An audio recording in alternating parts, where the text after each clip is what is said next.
페이지 102페이지에 보시면 겸업입니다. 겸업. 자, 겸업 규정까지 해서 먼저 보시죠. 겸업. 겸업은 기억하실 게 102페이지에 있는 그 법 조문 있죠. 거기 보면 1항의 업무가 있고 그 다음 1항에 있는 게 5개 있죠. 그리고 2항이 뭐냐면 경공매 업무거든요. 그러니까 총 6개고 이제 3항은 2항에 대한 설명입니다. 그러니까 일단은 그 1항의 주어가 법인인 개공은 그래 있죠. 근데 2항은 개업 공인중개사는 이 주어죠. 그러니까 지금 1항에 1호부터 해가지고 5호까지 그 5가지는 누가 겸업할 수 있다고? 법인인 개공이 이렇게 허용이 된다라는 얘기고, 아셨죠? 5가지에 대해서 허용이 된다. 그런데 겸업에 제한을 받지 않는 개인이 있잖아요. 개인은 그럼 이 5가지를 겸업할 수 있을까 없을까? 당연히 됩니다. 안 되는 예외적으로 이제 안 되기 때문에 법인은 된다고 이렇게 언급하는 거고요. 그리고 2항의 경공매 업무도 당연히 주어가 개공이니까 개인은 되겠죠. 그렇게. 그래서 요거 6가지 업무를 기억하는 게 사실은 제일 중요해요. 그런데 이것도 공식처럼 먼저 기억하실 게 시험 지문에 겸업이라는 말이 나오잖아요. 겸업이라는 말이 나오면 주어는 뭘까? 그렇죠. 법인입니다.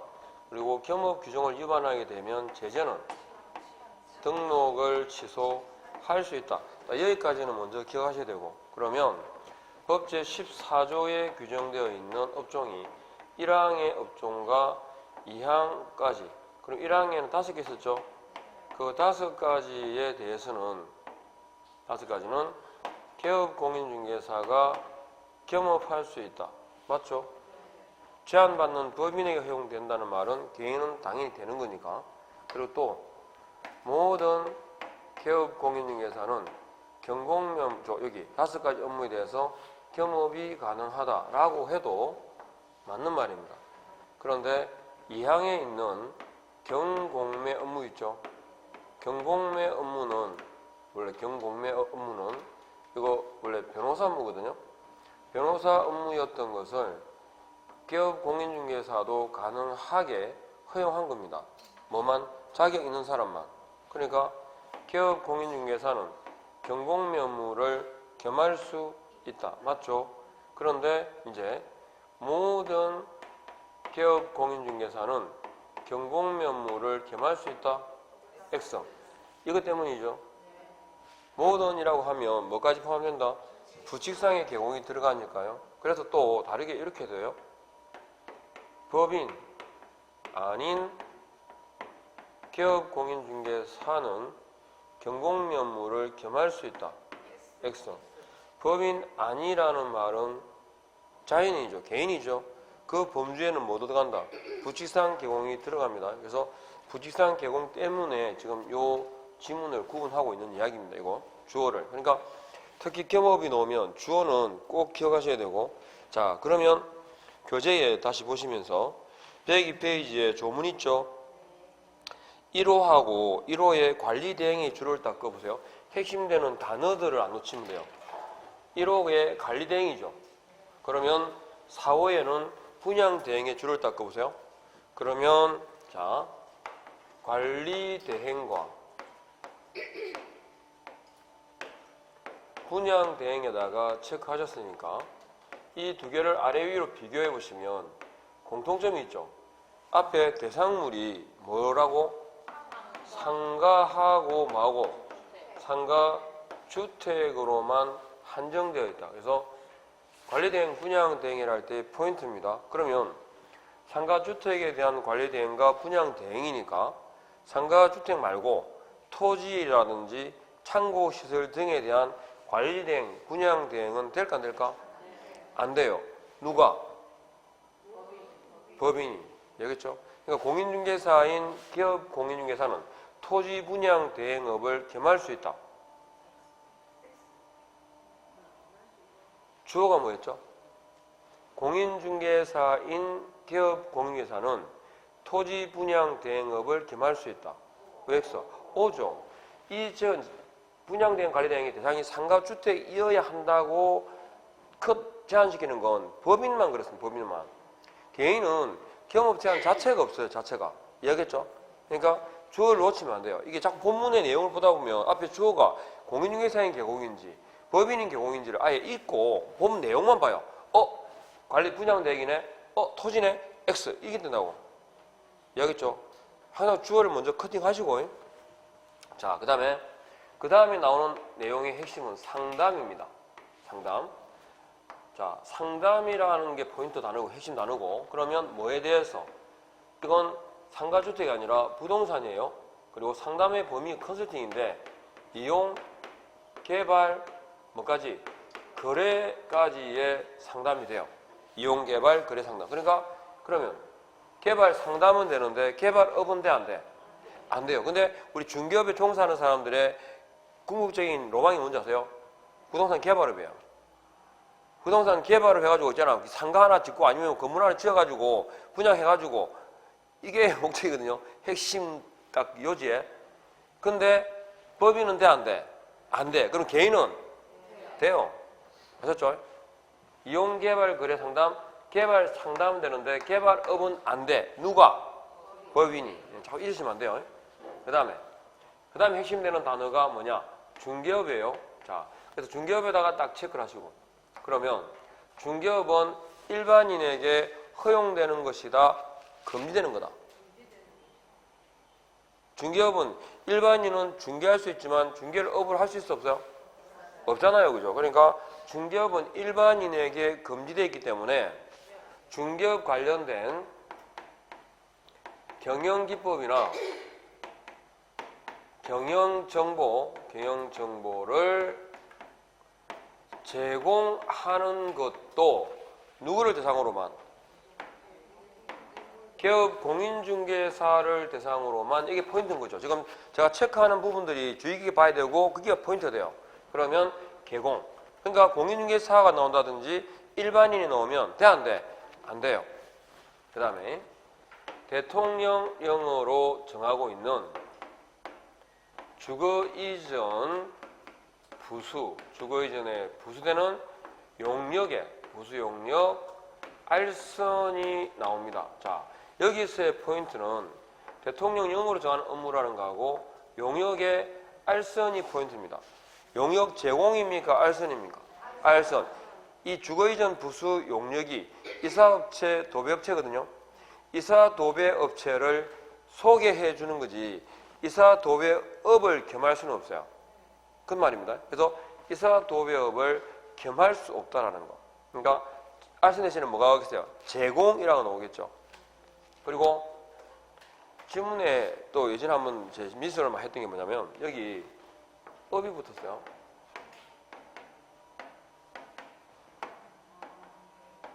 알선업이라고 시험에 나온 거야. 많이 틀렸습니다. 맨날 알선만 봤잖아요. 근데 업이 딱 붙어있으니까 틀렸네. 틀린 겁니까? 맞는 겁니다. 이게 업이 생략되어 있는 겁니다. 이게 한 번 하고 말 것 같으면 된다 안 된다 말할 필요가 없죠. 겸업이잖아요. 이해하겠죠? 한 번 하고 마는 게 아니에요. 그러니까 이런 업종을 법인 같은 경우에는 중개업과 그 다음에 이 업종을 정관의 목적 사업으로 기재해서 등록 신청을 하게 되면 등록을 받아주겠냐 이죠. 그러니까 개발 상담이라고 겸업이 되면 등록을 받아주지만 부동산 개발업을 정관 목적 사업으로 딱 명기하면 받아줘야 안 받아줘? 기준 미달이에요. 안 돼. 뭔 말 알겠죠? 그러니까 법인이 겸업할 때 그 정관 목적 사업에 중개업하고 뭐하고 상가주택 분양 대행업 아셨죠? 분양 대행업 아니면 그 다음에 이사도배업 알선 컨설팅업을 할 수 있다고요. 이해하겠죠? 그러니까 포인트마다 주의해야 될 거 당연히 업입니다. 이게 5개. 그 다음에 마지막에 이제 경공매 업무죠. 자, 경공매 업무다 가보시면 경공매 업무는 4개로 나눠져요. 자, 거기 2항에 가서 봐도요. 권리 분석 하나, 취득 알선 둘, 매수 신청 대리, 입찰 신청 대리 4개입니다. 그리고 권리 분석 및 취득 알선과 돼 있죠. 끊어요. 딱 끊고 밑에다가 중개라고 적으세요. 그러니까 권리 분석과 취득 알선은 중개라고요. 중개니까 따로 절차가 필요할까 안 할까? 따로 절차가 필요 없습니다. 왜? 우리 하는 일이 중개니까. 이해하겠죠? 그런데 그 중에 동그라미 3번 사망에 보니까요. 뭐라 되냐면 첫 번째 줄 그 뒤에 경매부동산 보입니까? 경매부동산에 대해서 매수 신청의 대리나 매수 신청 대리 그리고 입찰 신청의 대리 업무를 겸하게 되면 이때 이건 법률행위거든요. 원래 공무상 법률행위 대리는 변호사밖에 못해요. 근데 이걸 다 개공한테 허용해 준 거야. 그래서 매수신청 대리, 입찰신청 대리에 그 겸하는 경우에는 법은 뭘 요한다? 등록을 요한다. 자, 기억하셔야 됩니다. 법원 등록을 요하는 경우라 그럴 때는 경매부동산입니까? 공매부동산입니까? 경매입니다. 권리분석 취득 알선은 아니고 뭐라고? 매수신청 대리, 입찰신청 대리 업무를 겸할 때에 법원 등록을 요한다. 아셨죠? 그래서 6개 업종을 기억하고 거기에 대한 포인트만 짚으시면 틀리지 않아요. 자, 겸업이란 말이 나왔어요. 중요한 건 이거예요. 겸업이란 말이 나왔어요. 주어는 청춘 주어는 법인, 제재는 상치. 이게 입에 붙어야 돼요. 그러니까 제가 하나 여쭤봐요. 분사무소는 주어는 봐봐. 묻는 거는 따로 대답하는 건 따로요. 주어를 물었는데 무슨 주요? 그죠? 분사무소 나왔어요. 주어는 법인. 뒤에 뭐가 따라온다? 주가 따라온다. 겸업이 나왔어요. 주어는 법인, 제재는 상치. 이게 뭐냐면 그 가운데 부분이 나오면 주어를 체킹하라는 얘기고요. 그 지문이 나오면 답은 뒤에 있는 게 포인트라는 뜻이에요. 포인트. 이해하겠죠? 자, 다시 교재에서 갑니다. 자, 103페이지에 제목만 봐봐요. 여러분 본문 안 봐도 돼. 공인중개사인 개공과 중개인인 겸업, 즉 부칙상의 개공이죠. 제한 있어 없어? 없어요. 그죠? 다만 중개인 있죠. 부칙상의 개공은 뭐만 못해? 경공매 업무만 안 돼. 이거 끝이에요. 개인은 제한이 없잖아요. 그죠? 제한이 없지만 다만 부칙상의 개공은 뭐밖에 못한다? 뭘 못한다? 경공매 업무를 겸할 수 없다. 거기까지가 끝입니다. 넘어가십시오. 그 다음에 법인인 개공의 겸업입니다. 그러니까 겸업에다가 딱 동그라미하고 법인인 개공되어 있죠. 이왕 한 김에 제목 옆에다가 딱 적고 이렇게 적어요. 뭐라고? 상치라고 적어 제목에다. 법인, 겸업, 상치까지. 자, 갑니다. 이제 보시면서 제목만 보시면서 포인트에다가 체크해보세요. 중개법인의 겸업 가셔가지고 1번 1항 보입니까? 1번 어디다가 줄 걸까? 그렇지. 상가주택이 포인트예요. 상가주택이 포인트예요. 그리고 기록만 들으세요. 임대관리입니까? 임대업입니까? 관리입니다. 임대관리 대행이지 임대업을 겸할 수는 없어요. 자, 갑니다. 이번에 어디다가 동그라미 할까? 상담에다가 줄을 딱 그 상담이 포인트예요. 상담은 대상물, 대상자 제한 없어요. 이해합니까? 무슨 말인지? 상담은 누구에게나 해줘요. 그리고 대상도 부동산이에요. 상가주택이 아니고. 그리고 개발 상담은 되는데 개발업은 돼? 안 돼? 안 돼요. 3번에는 자 중개업에다가 동그라미 하시고 중개업 동그라미 했죠? 어디가 포인트예요? 앞에 개업 공인중개사를 대상으로가 포인트예요. 됐죠? 그 다음에 오른쪽 분양대행입니다. 분양대행에는 뭐가 포인트였죠? 예, 상가주택이 포인트예요. 체크 딱 하시고. 그 다음에 경공매 업무 가셔가지고 경공매 업무에서 두 번째 줄에 권리분석 취득 알선 보입니까? 이건 판례상 뭐라고? 중개로 봐요. 판례상 중개로 보기 때문에 별도의 절차 없이 할 수 있다 없다? 있다. 그죠? 그 다음에 주거 이전의 부세는 용역 다음에 어디다가 동그라미? 알선 동그라미. 알선이에요? 제공이에요? 알선입니다. 알선. 그리고 겸업에 대한 보수 있죠? 지금 여러분이 이거 보고 계신 이거 봐봐요. 이거 중개업이 아니에요. 예? 이게 중개업이 아니에요. 와, 그것도 고민을 해야 돼. 이게 중개업이고 분양 대업이지. 관리 대행업, 분양 대행업, 상담업이잖아요. 이게 어디 중개업이야. 맞죠? 이게 너무 심각하게 생각해. 뭘 여쭤보면 일단은 그리 안 해도 돼요. 이건 당연히 중개업이 아니잖아요. 중개업과 겸업할 수 있는 업종이잖아요. 그럼 중개업이 아니기 때문에 공인중개사법에 제한을 받을까 안 받을까? 안 받아요. 그러니까 이 업을 하더라도 법정 보수에 제한을 받을까 안 받을까? 안 받아요. 합의된 보수를 받아요. 이해하겠죠? 그러니까 무슨 말이냐면 겸업에 대한 보수 있죠? 거기에서 기억하실 건 두 번째 줄 봐봐요. 따라서 다음에 중개법인의 겸업에 대한 보수는 중개보수 규정에 적용이 없고 하셨죠? 제한 안 받는다 까지만 아시면 돼요. 넘어가요. 제재는 뭐랍니까? 임의적 등록 취소 보입니까? 네, 임의적 등록 취소 상치가 동시에 뭐가 돼요? 업무정지 6개월도 같은 거예요. 업무정지 6월도 돼요. 이게. 그러니까 원칙은 상치입니다. 근데 상치인데 업무정지 6개월이잖아요. 그럼 같은 거 아니에요? 달라요. 왜 다를까? 업무정지 6개월 대상이냐 상치 대상이냐가 왜 의미가 있냐면 업무정지는 세 번째 걸리면 날아가요. 이해하겠죠? 근데 상치는 두 번째 상치 대상이 되면 바로 날아가요. 차이 아시겠습니까?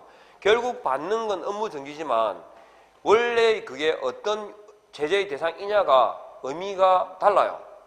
차이 아시겠습니까? 결국 받는 건 업무정지 6개월짜리나 실제 업무정지 6개월짜리나 똑같아요. 그죠? 그런데 원래가 상치 대상이었기 때문에 이게 상치인데 업무정지 받았잖아. 그죠? 근데 나중에 또 상치 위반했어. 그때는요? 날라가요. 그냥. 실제 받는 처분이 중요한 게 아니고. 이해하겠죠? 자, 그 다음에 특수법인의 겸업 있죠? 딴 거 필요 없고 이거 안 읽어도 돼요. 뭐라고 적어야 되냐? 그 옆에 특수법인의 겸업에다 이렇게 적어요. 특수법인은 자기 원래 고유 업무가 있겠죠? 고유 업무 더하기 중개업이에요. 특수법인의 개념이 이래요.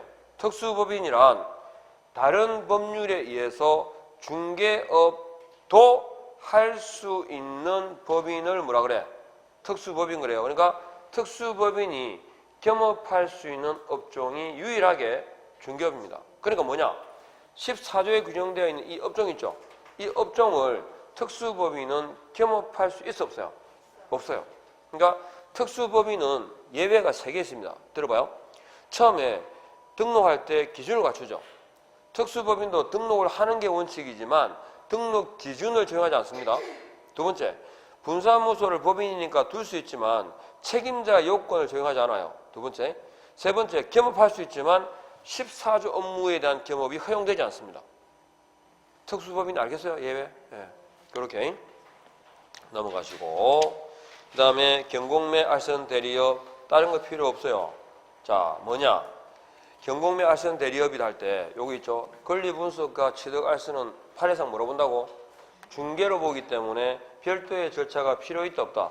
별도의 절차가 필요 없다라는 얘기입니다. 아셨죠? 그런데 그러니까 쌍가로 이번에 본문에 가셔가지고 일본에 권리분석 취득 알선이 있죠? 여러 가지 뭐 설명이 나오는데 쓸데없는 소리고 중개입니다. 그냥 권리분석 및 취득 알선이 뭐라고? 중개다. 그래서 절차가 필요 없어요. 근데 쌍가로 3번에 가봐요. 쌍가로 3번에 가보면 자 동그라미 1번 경매 대상 부동산 찾았죠? 찾았습니까? 그리고 매수 신청, 입찰 신청 대리 이거 법률이 대리행입니다. 따라서 뒤에 뭐 법원 등록에만 줄을 딱 거세요. 거기까지만. 딴 거 안 보셔도 됩니다. 그 다음에 고용인 가겠습니다. 자, 고용인은 뭘 기억해야 되느냐? 고용인도 간단하게 정리를 해보면 조문에 뭐 쭉 나오는데 보시면서 역시 대답하시면 돼요. 고용인 법 107페이지 있죠? 107페이지에 박스의 내용을 딱 보면서 자 그러면 고용인입니다. 고용인이란 했을 때 개념이 개공의 업무를 보조하는 사람이죠. 그러면 거기 조문을 보니까 법 제15조 규칙 제8조 맞죠? 그러니까 고용인에 관한 세부적인 내용은 어디 있어요? 국토부령에 있어요. 고인정 있었죠? 그 다음에 대답하세요. 고용인의 종류가 몇 개 있어요? 소공과 중개보조원이 있습니다. 두 개의 개념 정의는 아시죠? 소공이란 공인중개사로서, 중개보조원은 공인중개사가 아닌 자로서 공통적으로 뭐가 들어간다? 공인중개사라는 단어는 들어가죠. 근데 가장 중요한 차이는 소공은 뭘 할 수 있다? 중개 업무를 뭐 할 수 있다? 수행할 수 있습니다. 이게 제일 중요한 포인트입니다. 그러니까 중개보조원은요, 단순 업무만 보조죠. 현장 안내, 대상물에 대한 조사 확인, 이게 단순 업무예요. 그러니까 중개보조원은 중개 업무를 수행할 수 있어 없어요? 없어요. 중개 업무 수행의 본질이 뭐였죠? 확인 설명, 설명 작성, 계약서 작성이에요. 그러니까 이 경우들이 중개보조원하고 이어질 수 있어 없어? 없다는 거고요. 그리고 기본입니다. 고용인을 고용했다 해고하게 되면 신고해야 되는데 사전 신고예요, 사후 신고예요? 사후 신고예요. 사전 신고는 공인중개사법을 통틀어서 하나 있어요. 휴업 등. 이해하겠죠? 사후 신고요. 그리고 보통은 이 신고는 경미한 거예요. 내가 이런 걸 해 하고 알려주는 거예요. 그걸 우리 신고라 그래요. 근데 신고 가운데 신고는 경미하니까 경미한 제재를 받아요. 뭐 백과예요. 이해하겠죠? 그런데 이것만 유일하게 업무정지예요. 이해하겠죠? 다른 거 뭐 신고 안 했다. 사무소 이전 신고 안 했죠? 제재는 백과예요. 이해하겠죠? 백과예요. 그런데 고용인 신고만은 뭐라고? 업무정지 대상이다. 이거. 그리고 고용한다. 고용의 경우에는 교육을 받게 하고요. 교육 후에 언제까지 하냐 그러면 업무 개시 전까지 신고를 해야 돼요. 근데 고용관계가 종료되면 저 해고하는 거죠. 고용관계 종료는 며칠? 10일 이내에 신고하게 돼 있어요. 그리고 여기 고용인 둘 다 나왔으니까 교육돼 있죠. 근데 소공은요, 실무교육, 중개보조원은 직무교육으로 구분해요. 예. 요거. 그러면 자, 그 관계를 설명드릴게요. 이것만 알면 돼요. 지금 교재도 체킹하는 거니까 다시. 자, 어떤 거냐면 개업 공인중개사가 있고 고용인이 있어요. 고용인이 있고 중개의뢰인이 있습니다.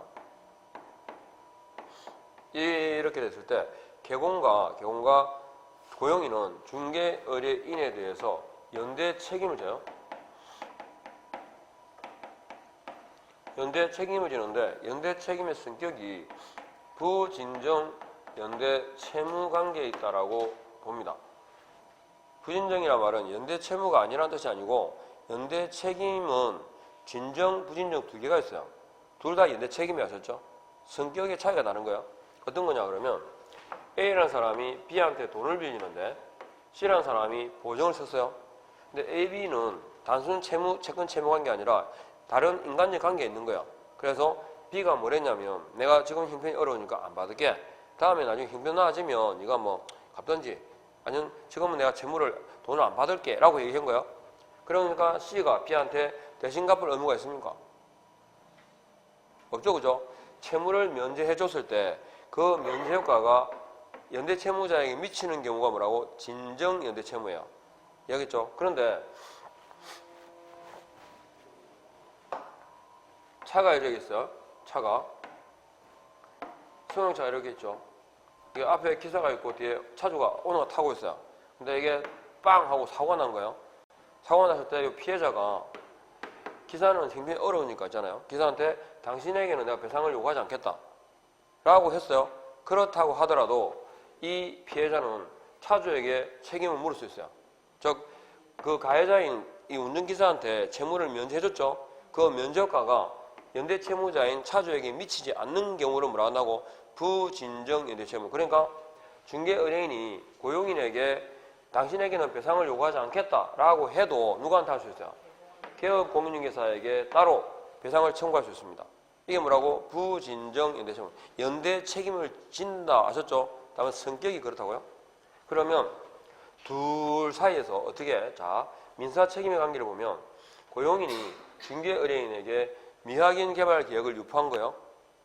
개발 계획이 없는데 잘못된 정보를 제공한 거예요. 그래서 거짓말한 거 사실은 이게 공인중개사법상에는 금지예요. 해서는 안 되는 거예요, 개공이. 그런데 검증을 했는데 제재는 뭐가 되냐면 등록을 취소할 수 있는 사유고 형벌 1대1을 병가할 수 있어요. 아셨죠? 그리고 이때 사지 않아도 될 땅을 삼으로써 의뢰인이 3천만 원의 손해를 본 거야. 이랬을 때 이제 어떻게 책임을 지느냐? 이런 제재를 받는 건 별개로 하고 중개 의뢰인이 있잖아요. 고용인에게 경우에게 둘 다 선택적으로 배상을 혹은 공동으로 혹은 순차적으로도 손해배상을 청구할 수 있어요. 이해하겠죠? 순차적으로. 그래서 그러면 개공은 의뢰인은 누구한테 하겠습니까? 주로 자력자인 개공한테 하겠죠. 그래서 기업공인중개사에게 배상해줘 그래서 하여준다 그러면 합의서가 나올 건데 합의서가 나올 리가 보통 안 맞죠? 배째라 그러겠죠? 그래서 재판 갔습니다. 그래서 배상에 대한 판결문이 나왔습니다. 그러면 이 중에 그죠? 하나를 가지고 의뢰인은 바로 어디 가냐면 기업공인중개사가 가입한 보증기관 있죠? 보증기관에 대해서 어떻게 한다고? 바로 보증금의 지급을 청구합니다. 근데 보증기관은 이 행위에 배상을 해주라고 되어 있었지만 이 고용인 개공의 행위가 중개행위인 경우만 책임져요. 그러니까 중개행위라고 하겠어요? 아니라고 하겠어요? 중개행위에 해당하지 않는다라고 주장했겠죠. 그래서 그 주장 때문에 나왔던 대표적 판례가 몇 개 있는데 그게 뭐냐면 횡령이나 전세금 편취예요. 그러니까 의뢰인이 계약금을 이체해야 되는데 이체를 할게요 그랬는데 안 하고 있다가 퇴근하는 길에 돈을 찾아가지고 중개사무소 갔어. 근데 고용인이 부장은 있고 소장이 없는 거예요. 그래서 부장한테 7천만 원을 주고 계약금인데요. 이거 7천만 원 소장님한테 전해주세요. 할 거 없어. 뭐 7천만 원 내 돈이가. 근데 7천만 원 딱 맡기고 그죠? 돈을 갖다가 수령함 해가지고 영수증을 딱 받았어요. 받고 갔는데 퇴근하려니까 소장이 안 오는 거야. 그런데 그 돈을 7천만 원 두고 갈 수는 없잖아요. 그래서 불안한 마음에 가방에 다 챙겨가지고 집에 갔어. 근데 다음 날부터 오질 않아요. 놀래기는 왜 놀래 자꾸. 그래서 7천만 원 받아가지고 어디 갔냐면 따뜻한 날아가고 놀고 있는 거야 지금. 예. 그죠? 그래서 놀고 있으니까 개공이 의뢰인이 이제 누구한테 한다고? 개공한테 돈 줘. 네가 책임져 이렇게 한 거예요. 책임지라 그러니까 개공이 내가 왜 그랬었잖아. 그런데 이때는 그 횡령이라는 자체가 중개행위를 봐요. 중개행위를 보니까 누가? 개공이 책임져야 되고 이게 중개행위니까 보증기관은 보증금 지급을 거절할 수 없어요. 줘야 돼 하셨죠? 일부러 손해를 끼쳤다 하더라도 보증금 지급해야 돼요. 왜? 보증기관은 개공한테 보증금 지급에 대해서 구상권을 행사할 수 있습니다. 이해하겠죠? 근데 개공은 다시 누구한테? 고용이 대신 돈 줬잖아, 그죠? 역시 구상권을 행사할 수 있어요. 문제는 구상권 행사를 통해 가지고 그 돈을 회수할 수 있을지는 알 수가 없지. 그거는 너희끼리 알아야 할 문제고 이 개공이 가입하는 보증은 누구를 위한 거예요? 의뢰인 보호가 주목적이에요. 의뢰인 즉 제3자 보호가 주목적이지 보증에 가입한 개공을 보호하기 위한 제도가 아니에요. 이 제도가. 이해하겠죠? 그러니까 개공 자신을 위한 게 아니고 결국 개공이 책임져야 돼요. 이해됩니까? 그래서 이렇게 된 거예요. 이렇게 해가지고 배상을 요구하고 배상받은 거예요. 이걸 다시 설명해 보면 고용인 있잖아요. 고용인의 행위를 그죠? 우리 조문에 뭐라 되어 있냐면 거기 15조 2항에 보면 뭐라 되어 있어? 봐요. 소공중개보조원의 행위예요, 업무상 행위예요. 그죠? 107페이지에 업무상 행위는 줄을 닦으세요.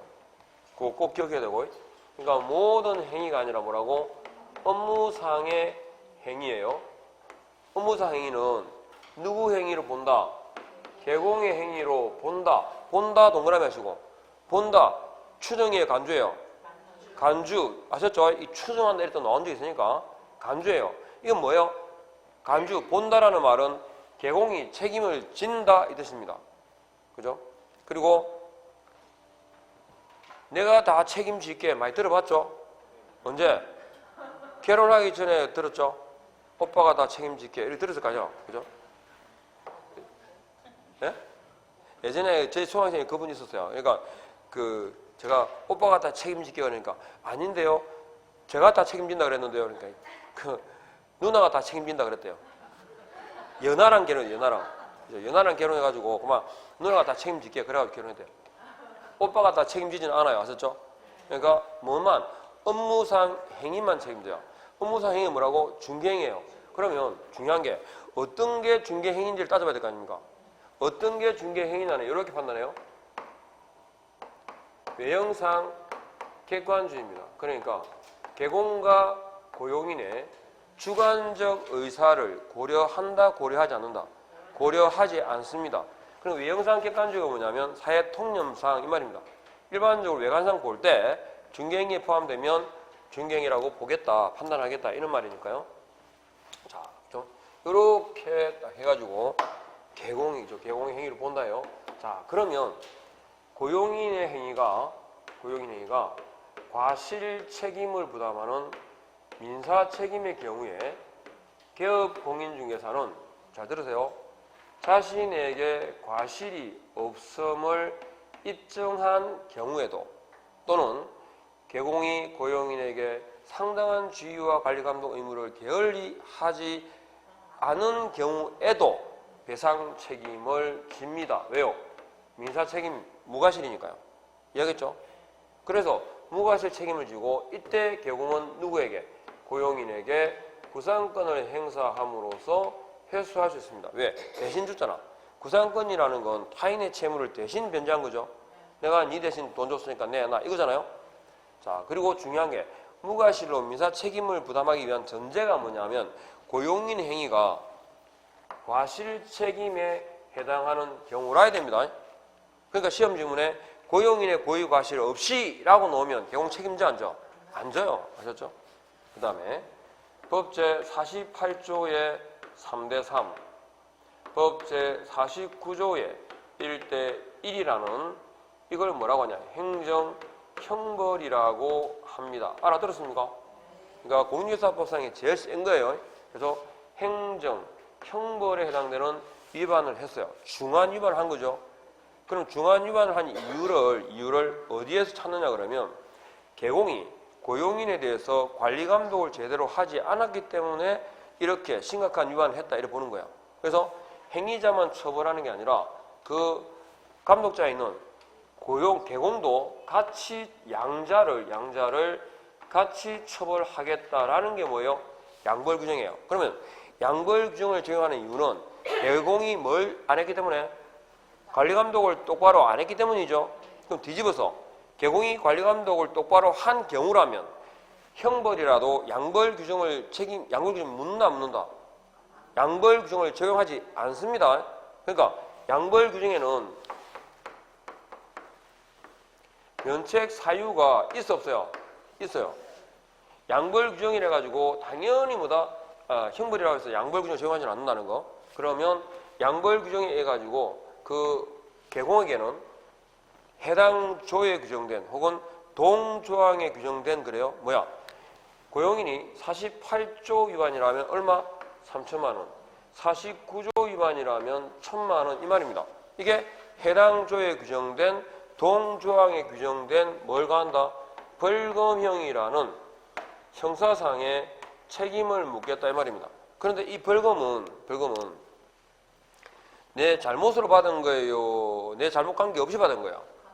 내 잘못으로 받은 거야. 내가 뭘 똑바로 안 했기 때문에 관리 감독을 똑바로 하지 않았기 때문에 받은 거야. 그러니까 자기 개공이 감독을 부조했기 때문이죠. 그래서 관리 감독 부조에 대한 책임을 지는 거기 때문에 고용인에게 구상권을 행사할 수 있어 없어요? 없어요. 그런데 이 벌금은 고용인 때문에 받은 건 맞는데 아셨죠? 맞죠? 그러니까 자기가 관리 감독을 잘못해서 받은 건 맞는데 그 행위는 자신의 행위예요? 타인의 행위예요? 타인의 행위로 받은 거죠. 따라서 벌금 금액이 300만 원이 넘어가더라도 이건 법 제10조에 결격 사유다 아니다? 아니다. 됐죠? 그러면 이어져요 내용이. 개업 공인중개사가 고용인의 행위로 벌금형을 그죠? 300만 원 이상의 벌금형을 선고받은 경우에는 그 등록을 취소해야 한다. X예요. 결격 사유가 아니기 때문에 벌금 받은 걸로 끝나는 거예요. 이해하겠죠? 기억하셔야 됩니다. 결격 사유 아니기 때문에 절치로 가 안 가? 안 가요. 그 다음에 고용인 행위가 고용인이 금지 행위를 했다. 다시 말해서 소공이나 중개보조원이 금지 행위를 위반하게 되면 누가 금지 행위를 한 거죠? 개공이 금지 행위를 한 거잖아요. 금지 행위를 하게 되면 제재가 뭐랬죠? 상치예요, 그죠? 그래서 개업공인중개사의 등록을 뭐 할 수 있다? 취소할 수 있다. 상치라는 행정상의 책임을 물을 수 있다. 근데 상치는 동시에 뭐가 되죠? 업무정지 유효를, 그러니까 업무정지를 명할 수 있다. 같은 말입니다. 그러면 소공이 위반하게 되면 제재는 뭘까요? 그냥 바로 튀어나와야 됩니다. 소공은. 그렇지. 그래 자꾸 말씀드리는 게 딴 거 고민할 필요 없어요. 소공이 나오면 무슨 제재를 받을까? 이거 딴 거 없어요. 자격정지예요. 소공은 자격정지를. 그런데 중개보조원은 중개업에 종사하는 일반인이죠. 일반인은 행정처분의 대상이 돼야 안 돼? 안 돼요. 그러니까 중개보조원이 금지 행위를 위반한 경우에는 중개보조원에 대해서는 어떠한 행정상의 책임도 물을 수 없고 누구? 개업공인중개사에게만 행정상의 책임을 묻는다. 이렇게 되는 거죠. 이해합니까? 그래서 개공은 고용인 행위로 무과실로 민사책임을, 벌금형이라는 형사상 책임을, 상치라는 행정상의 책임을 진다. 이러면 다 돼요. 됐죠? 네. 그럼 교재에서 다시 한번 체크합시다. 자, 넘어가세요. 108페이지 갑니다. 108페이지 보니까 고용관계, 그런데 고용인의 및 종류 있죠? 자, 고용인 종류 몇 개? 소공, 중개, 보조원 찾았죠? 그러면 고용하고 고용관계 종류 나오는데 쌍가로 2번 갑니다. 신고입니다. 고용신고 보입니까?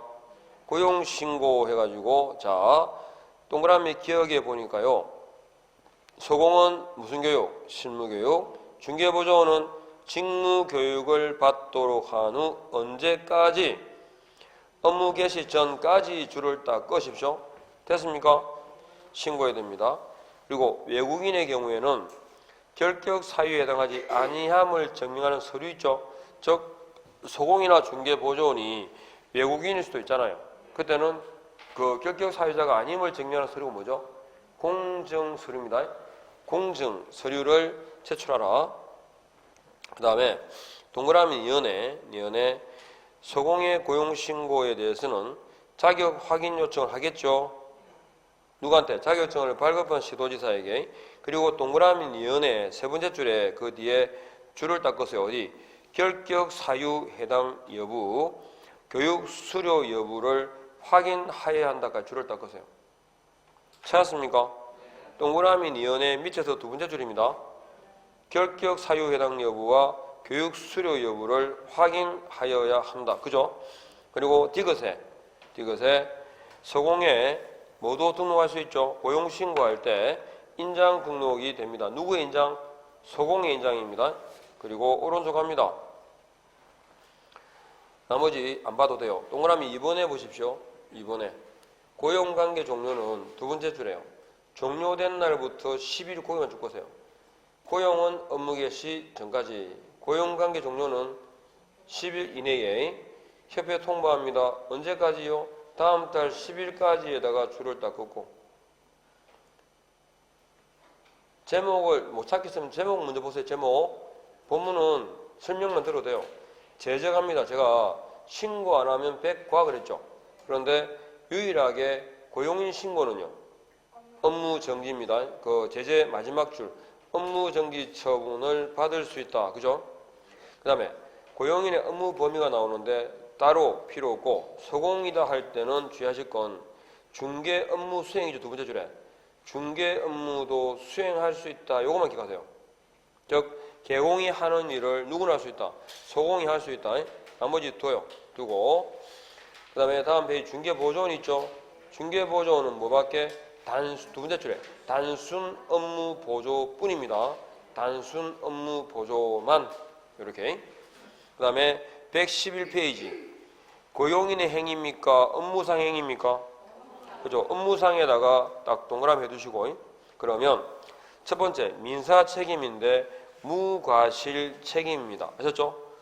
모든 행위가 아니라 무과실 책임이고 그리고 세 번째 줄에 보니까요. 소공중개보조원이 고의 또는 과실로 손해를 입힌 경우라 되어 있죠. 무슨 말입니까? 고용인이 과실 책임을 부담하는 경우에 이 말입니다. 그러니까 고용인의 업무상 행위다 했을 때 그걸로 다 책임지진 않아요. 업무상 행위에 대해서 고용인의 고의 과실이 있고 거기에 대해서 손해가 발생했을 때 이해합니까?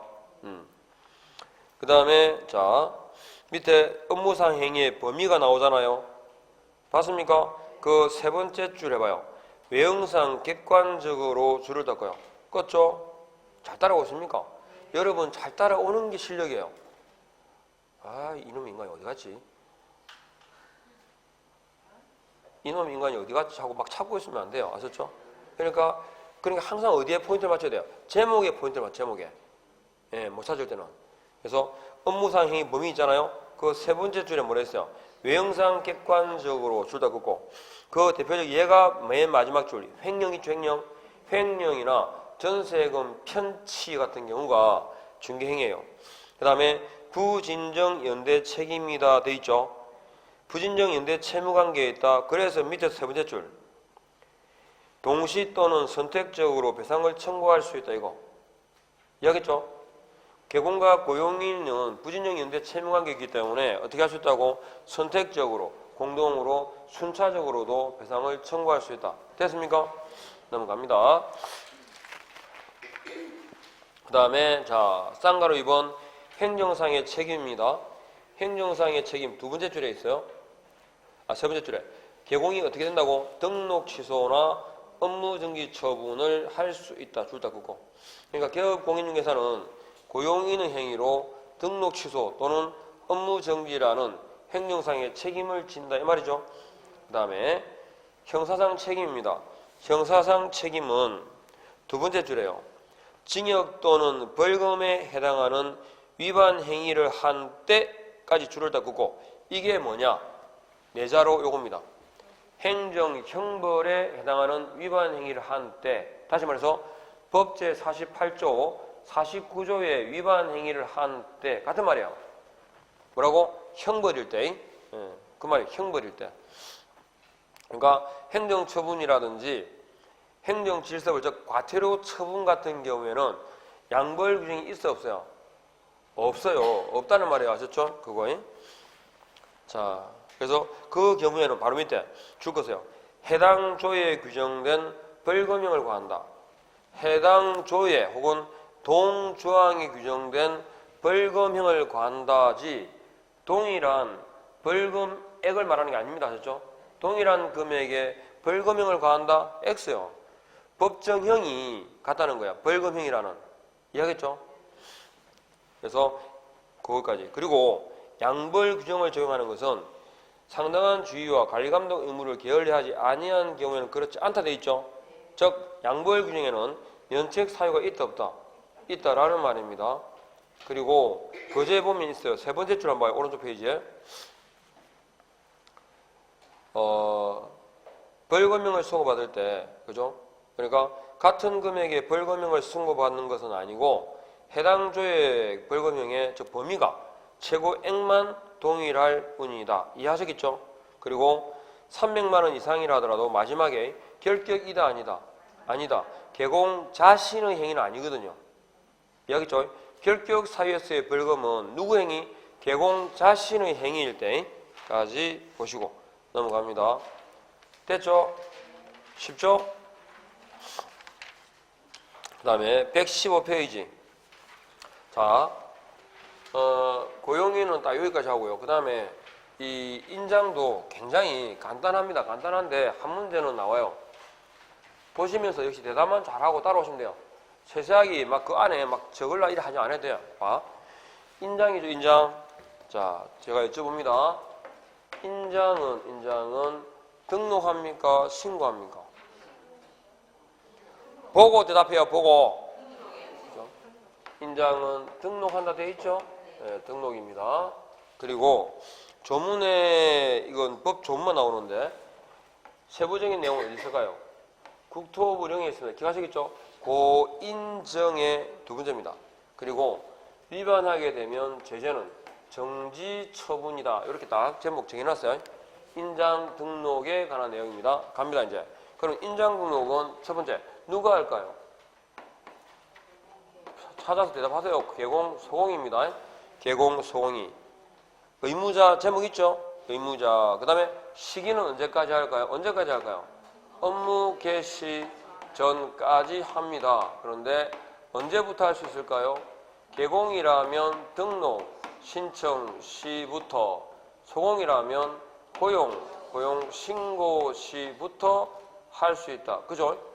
업무 개시 전까지는 해야 되고 등록 신청 시, 고용 신고 시 할 수 있다. 됐죠? 그러면 등록 인장은 종별 차이가 있다 없다? 있어요.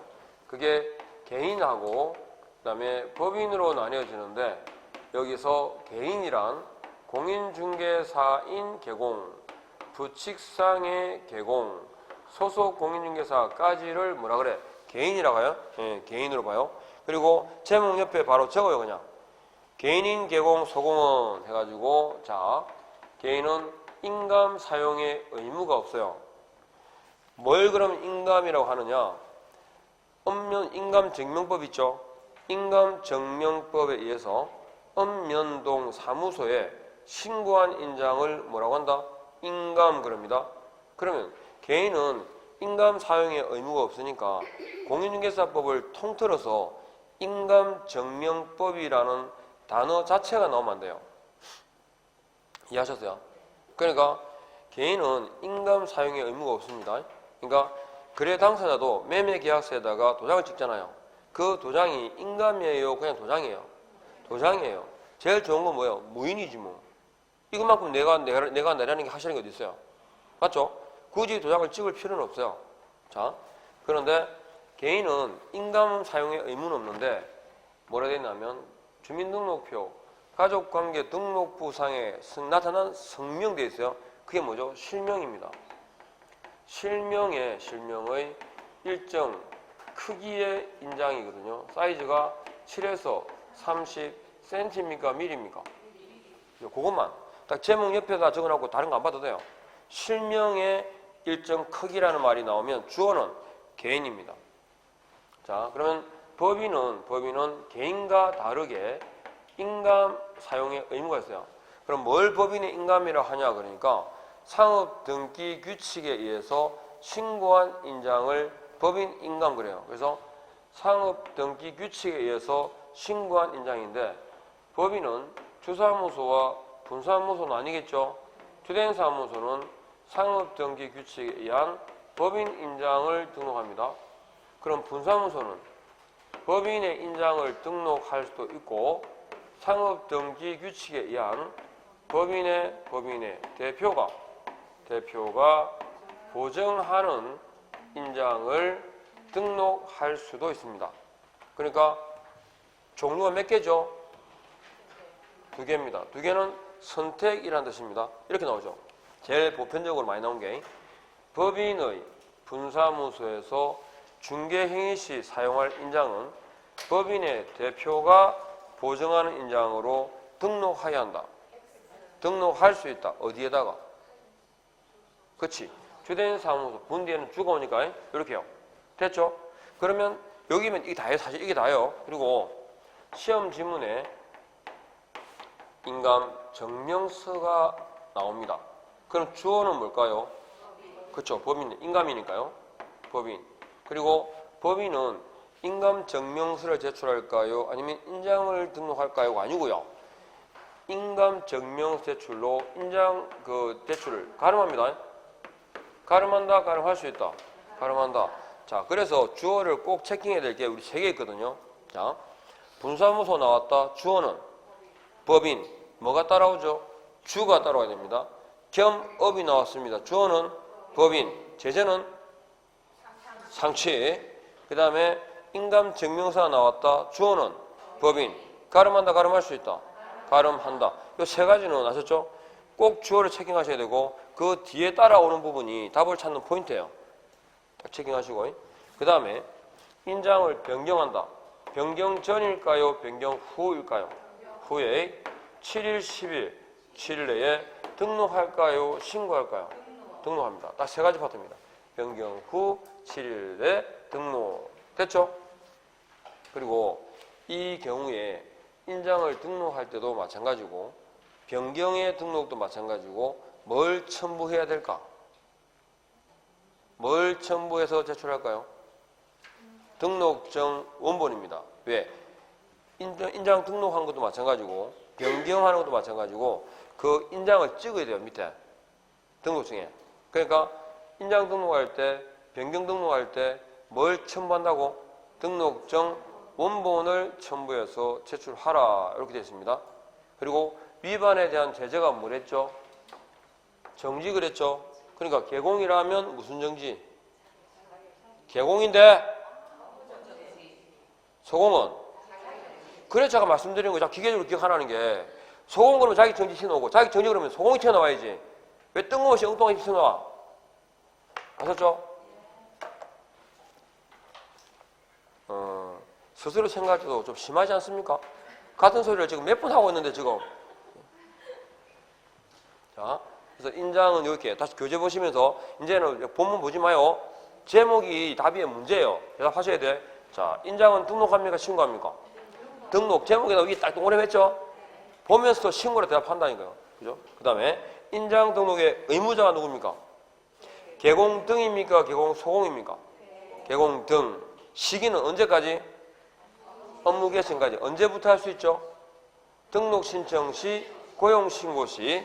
그 다음에 등록 인장에서 개인은요, 실명의 일정 크기라고 대답하면 돼. 그리고 법인은요, 주된 사무소는 법인의 인장, 분사무소는 법인의 대표가 보증하는 인장까지 해서 몇 개? 2개. 2개니까 선택이죠. 등록할 수 있다. 어디에다가? 주된 사무소에다가 넘어갑니다. 그 다음에 인장 등록은 등록 간청이 하겠죠. 다만 분사무소의 인장 등록은 어디 할까요? 주된 사무소에 하겠죠. 그 다음에 인장 변경입니다. 변경 전입니까? 후입니까? 후. 7일, 10일. 등록할까요? 신고할까요? 등록합니다. 뭘 첨부했어? 그렇지. 등록증 원본. 왜? 찍어야 되니까. 그 다음에 인장 등록의 방법 나오는데 인감증명서가 나왔습니다. 주어는요. 지금 쌍가로 5번에 2번 보고 있죠? 그러면 가름한다, 가름할 수 있다. 가름한다. 그리고 오른쪽 가겠습니다. 등록 인장의 사용 의무 맞죠? 그리고 제재는 정지죠. 개공이라면 업무정지, 소공이라면 자격정지. 이렇게 이해하시겠죠? 쉽다 이거. 밑에 문제 예제 같은 거 딱 보시면 아 문제가 참 쉽구나 느끼실 거예요. 자 이렇게 뭐라고 구신구신하십니까? 자 그럼 오늘은 여기까지 하죠. 설치고 가지고 막 힘도 들긴데 하여튼 복습하실 때도 있잖아요. 자꾸 생각을 해요. 복습하실 때도 본문의 내용을 막 찾으려 하지 말고 그 제목 있잖아요. 제목만 보면서 큼직하게 치고 나가요. 큼직하게 막 세밀하게 중요한 게 아니고 지금은 그게 있구나 이런 게 이렇게 되는구나 라는 걸 아니 중요하지 세밀하게 5일인지 7일인지 뭔지 이거 중요하지 않아요. 알겠죠? 제목만 보시면서 축축축 치고 나가요. 그리고 아까 말씀드린 것처럼 처음 공부하시는 분이라면 가능한 짧은 시간에 하나씩 끝내요. 특히 1차 민법 개론. 오늘은 민법, 내일은 개론, 오늘은 2시간 민법, 2시간 뒤에 개론. 이러지 말고 하나를 몰아쳐요. 제가 제 판단, 제 개인적인 그래요. 그래서 1도 갈 때는 무조건 가능한 짧은 시간에 얼마만큼 짧은 시간에 빨리 끝내느냐. 그래야 머리에 남아요. 보십시오. 한 책 안 가지고 한 달 내도 읽어봐.